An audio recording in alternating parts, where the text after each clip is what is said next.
जय Hind and welcome back to our channel जिसका नाम है अग्निवीर ऑनलाइन।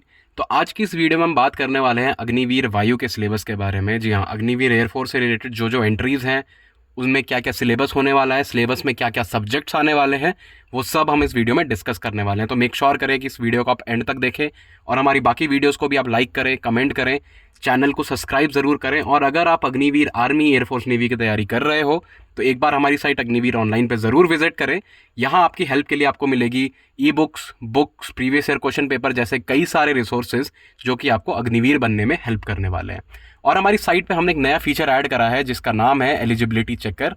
जी हाँ, इस फीचर को यूज़ करके आप चेक कर सकते हो कि आप तीनों सेनाओं में, एयरफोर्स, नेवी, आर्मी, तीनों में आप किस किस एंट्री के लिए एलिजिबल हैं। तो एक बार आप साइट को ज़रूर विजिट करें और अपनी एलिजिबिलिटी ज़रूर जान लें। तो चलिए शुरू करते हैं अपना आज का वीडियो। तो जैसे कि आप स्क्रीन पे देख रहे हो, हमने 3 सेक्शन में एंट्रीज को सेग्रीगेट करा है। सबसे पहला airman science, airman other than science, और तीसरा है दोनों का कॉम्बिनेशन जो कि है airman science and other than science.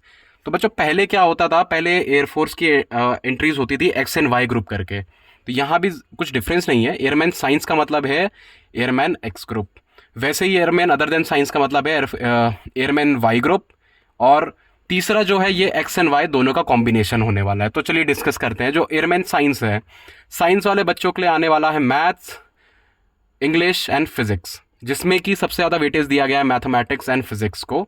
Overall marks होने वाले हैं आपके 70 और एग्ज़ाम ड्यूरेशन होने वाला है आपका 60 मिनट का। अब जो बच्चे अदर देन साइंस का दे रहे हैं उनके पास आने वाली है इंग्लिश और रीजनिंग। रीजनिंग में ज़्यादा ध्यान दिया गया क्योंकि 30 नंबर का रीजनिंग आपका होने वाला है और 20 नंबर का आपका अंग्रेजी का एग्जाम होने वाला है। टोटल मार्क्स होने वाले हैं आपके 50 नंबर और 45 मिनट्स आपको मिलने वाले हैं इसको पूरा करने के लिए। अब जो बच्चे एक्स एंड वाई दोनों के लिए अप्लाई करना चाहते हैं उनके पास आएगा mathematics, English, reasoning and general knowledge and physics, मतलब combination of both of them. इसमें सबसे ज़्यादा वेटेज मिला है रीजनिंग को। तो ओवरऑल हम देखा जाए तो फिजिक्स, मैथ्स एंड रीजनिंग, ये 3 चीज़ें हैं जो कि एयरफोर्स वाले बहुत फोकस कर रहे हैं। तो मेक श्योर करें कि आप इन सब चीज़ों को भी ज़रूर पढ़ें। और टोटल मार्क्स इस वाले में होने वाले हैं 100 एंड ओवरऑल ड्यूरेशन 85 मिनट्स का होने वाला है। तो चलिए अब डिस्कस करते हैं सब्जेक्ट वाइज क्या क्या सिलेबस होने वाला है। तो सबसे पहले अग्निवीर वायु इंग्लिश का हम सिलेबस देख लेते हैं। सिलेबस में आपके ये 29 टॉपिक आने वाले हैं ओवरऑल। अब इनमें भी जो अभी करंट अग्निवीर एयरफोर्स का एग्ज़ाम हुआ है उसमें हम देख लेते हैं क्या क्या टॉपिक्स आए हुए थे। सबसे पहला उसमें था नाउन, दूसरा एडवर्ब, आर्टिकल्स हमें उसमें दिखे थे, टेंसेज हमें उसमें दिखे थे, सिनोनिम्स दिखे थे। देखिए, मैं ये नहीं कहता कि आप बाकी सबको नहीं पढ़े, बट मेजरली जो चीज़ें पूछी जाती हैं वो यही सब पूछी जाती है। पैसेज उसमें पूछा जाता है, सिनोनिम पूछा जाता है, idiom and phrases, error detection, तो ये सब चीज़ें आपको पढ़ के जानी है। मेजरली जो जो मैंने मेंशन करा है उनको भी आप पढ़ोगे तो आपके बहुत हद तक चांसेस हो जाएंगे अच्छे मार्क्स स्कोर करने के।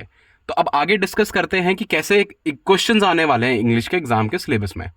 जैसे यहाँ देख सकते हैं हमारी स्क्रीन पे 6 क्वेश्चंस हैं। तो सबसे पहला क्वेश्चन वर्ब का होने वाला है। तो वर्ब में जैसे क्वेश्चन है, which of the following is a noun form of verb run.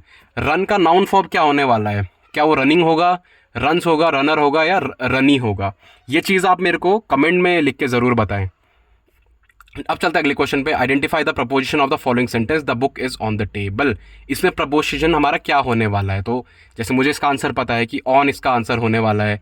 Next question है, which of the following is a determiner, jumping, the, quickly, run. तो इसमें जैसे इसका भी मुझे आंसर पता है, इसका आंसर होने वाला है जंपिंग। तो ऐसे करके जो जो क्वेश्चंस आपको सबसे पहली नज़र में समझ आ जाते हैं, जो आपको लगता है कि इसका आंसर मेरे को पता है, तो उनको आप सबसे पहले टिक कर दें। नेगेटिव मार्किंग इसमें होने वाला है, मैं पहले ही बता दूं। 0.25 नंबर आपका कटेगा गलत आंसर के लिए और 1 नंबर आपको मिलेगा सही आंसर के लिए। तो आपको तुक्के नहीं मारने हैं, जो आपको जिन आंसर्स पे आप कॉन्फिडेंट है आपको उनको ही सेलेक्ट करना है। अब चलते हैं अपने मैथमेटिक्स के सिलेबस की तरफ। मैथमेटिक्स का सिलेबस थोड़ा वाइड होने वाला है, जैसे कि यहाँ हम देख सकते हैं, जो कि कॉम्बिनेशन है 10th एंड 12th की मैथमेटिक्स का। अब बात करें लास्ट ईयर जो एग्ज़ाम पैटर्न आया था उसमें कौन कौन से टॉपिक्स थे, तो इसमें मैं देख सकता हूँ जैसे आपका लीनियर इक्वेशंस के उसमें क्वेश्चन थे, आपके मैथमेटिकल रीजनिंग के क्वेश्चन थे, क्वाड्रेटिक इक्वेशंस आपकी थी, ट्रिग्नोमेट्री थोड़ा बहुत था उसमें, सेट्स रिलेशन आए थे। तो ये सब क्वेश्चन तो प्रीवियस ईयर क्वेश्चन पेपर में पूछे गए थे। बट अपार्ट फ्रॉम दिस आपको सारे के सारा पढ़ के जाना है। मैं नहीं कह रहा कि आपको सारा बिल्कुल रट के जाइए, बट मेजरली जो जो टॉपिक्स आते हैं उनको तो आप डेफिनेटली पढ़ के जाइए। तो अभी आगे चलते हैं कि कैसे क्वेश्चंस आने वाले हैं मैथ्स के सिलेबस में। तो जैसे स्क्रीन पे आप देख सकते हो 5 क्वेश्चन है। तो सबसे पहला होने वाला है वैल्यू ऑफ एक्स, तो इक्वेशन वाला क्वेश्चन जैसे हम देख सकते हैं 3x + 5 = 20। तो इसका आंसर क्या होने वाला है? मेरे को इसका आंसर पता है कि ठीक है, इसका आंसर होने वाला है 15। तो मैंने इसको फट से टिक कर दिया। लेट से मुझे सेकंड वाले का आंसर नहीं आता तो मैं इसको लीव करने वाला हूँ। तीसरे का आंसर है कि a train travels at speed of 60 km/h, how long will it take to cover a distance of 300 kilometre. तो इसमें हम, जैसे मुझे इसका आंसर पता है कि लेट से ठीक है 6 घंटे का इसका आंसर, तो मैंने फट से इसको टिक कर दिया। तो ऐसे ही क्वेश्चन आने वाले हैं टाइम एंड डिस्टेंस से रिलेटेड, एंगल ट्राइंगल से रिलेटेड, इक्वेशन से रिलेटेड। तो ऐसे आपको इन सबको प्रिपेयर करना है। अब चलते हैं फिजिक्स के सिलेबस की तरफ। देखिए, फिजिक्स अपने आप में एक बहुत बड़ा टॉपिक है। फिजिक्स में आपका लॉज ऑफ मोशन भी आता है, आपके ऑप्टिक्स भी आते हैं, काइनेमैटिक्स भी आता है, लॉज ऑफ फिजिक्स भी है, लॉज ऑफ मोशन भी आता है, वर्क पावर एनर्जी भी आता है। तो इसमें तो आपको अच्छा खासा पढ़ाई करना होगा बच्चों, क्योंकि जैसे हमने पीछे भी देखा था 35 नंबर का वेटेज दिया गया है फिजिक्स को। तो सारे टॉपिक्स को आप अच्छे से पढ़ें। और प्रीवियस ईयर क्वेश्चन में देखा जाए तो अपार्ट फ्रॉम दीज 4, इसमें हमारे पास इलेक्ट्रोस्टैटिक्स भी आया हुआ था, वेव्स एंड ऑसिलेशन भी आया हुआ था, सेट्स एंड रिलेशन भी आया था, कम्युनिकेशन सिस्टम भी आया था। तो ये सब टॉपिक्स को भी आप एक बार ज़रूर चेक कर लें। अब चलते हैं कैसे क्वेश्चंस आने वाले हैं फिजिक्स में। तो जैसे सबसे पहला है लॉज ऑफ मोशन का, जो अभी हमने कहा ही था कि लॉज ऑफ मोशन भी इंपॉर्टेंट टॉपिक्स है। तो क्वेश्चन हो, according to Newton's first law of motion an object will remain at rest और in uniform motion until acted upon by what. तो इसका आंसर मुझे पता है कि ठीक है, फोर्स जब तक हम नहीं लगाएंगे तब तक कोई भी चीज़ हिलने नहीं वाली है, यही हमारा न्यूटन का लॉ कहता है। दूसरा क्वेश्चन है which type of communication system used continuous waves to transmit signals. इसका भी आंसर मुझे पता है कि वायरलेस सिग्नल्स होते हैं जो कि कंटिन्यूअस हवा में बहते रहते हो। तो ऐसे करके हमारे को पूरा प्रिपरेशन करना है, टॉपिक्स को आपको अच्छे से गो थ्रू करना है, एक एक बारीकी को आपको पढ़ना है, then only will be able to answer it perfectly and precisely in given number of time.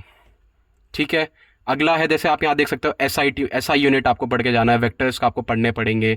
Then again communication का एक क्वेश्चन आया है। तो ऐसे करके हमारे सारा फिजिक्स का क्वेश्चन पेपर होने वाला है। अब अगला चलते हैं रीजनिंग। रीजनिंग भी बच्चों अपने आप में एक बहुत बड़ा सब टॉपिक है। इसमें जैसे डिस्टेंस एंड डायरेक्शन है, नंबर स्पेसिफिकेशन है, area of triangle, coding decoding. हाँ, तो और भी देखा जाए तो relation, blood relation, coding decoding, non verbal reasoning, puzzles और आपका परसेंटेज, ये सब क्वेश्चन पिछले प्रीवियस ईयर क्वेश्चन पेपर में पूछे गए हैं। प्रॉफिट एंड लॉस उसमें था, नंबर सीरीज उसमें था। तो ये सब चीज़ें ऐसी हैं, ये सब टॉपिक्स ऐसे हैं जिसमें कि आप इजीली नंबर गेन कर सकते हो अगर आप इसका थोड़ा बहुत प्रैक्टिस कर लोगे तो। अब देखते हैं आगे क्वेश्चंस कैसे आने वाले हैं रीजनिंग में। देखिए, सबसे पहला व्हाट इज डिस्टेंस। बहुत इजी सवाल है कि डिस्टेंस क्या होता है। इसका आंसर भी आप मेरे को कमेंट में लिख के ज़रूर बताएं। अगला क्वेश्चन है, in a certain code apple is written as ELPPA, how will orange be written. तो इसमें कुछ नहीं होता, आपको A to Z करके एक सीरीज लिखनी पड़ेगी, पूरा अल्फ़ाबेट लिख दीजिए। उसके बाद आपको ये चेक करना है कि एक वर्ड के बीच में उसको कैसे जंबल किया गया है। जैसे ए को यहाँ सबसे पहला आप ए देख रहे हैं फर्स्ट, और यहाँ पर ई है। तो ए और ई के बीच में कितने का डिफरेंस है? BCDE, 3 का डिफरेंस है।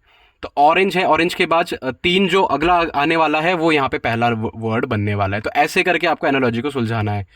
अगला होने वाला है, एरोप्लेन को अगर पायलट उड़ाता है तो शिप को कौन चलाता है? तो कैप्टन चलाता है। हमारे को ऐसे करके इसको दिमाग लगाना है। और ऑड वन आउट का क्वेश्चन इसमें होने वाला है कि Apple, banana, orange, mango and tomato में से क्या ऑड वन होगा। देखो, ये सब हमारे फ्रूट्स होते हैं, ऑल्दो टमाटो भी एक फ्रूट होता है, बट इसमें ऑड वन हमारा टमाटो ही रहने वाला है। तो ऐसे करके मिक्स क्वेश्चंस आने वाले हैं, तो मेक श्योर करें कि आप अच्छे से प्रैक्टिस इसको करके जाएं। अगला होने वाला है जनरल अवेयरनेस। जनरल अवेयरनेस मतलब जीके।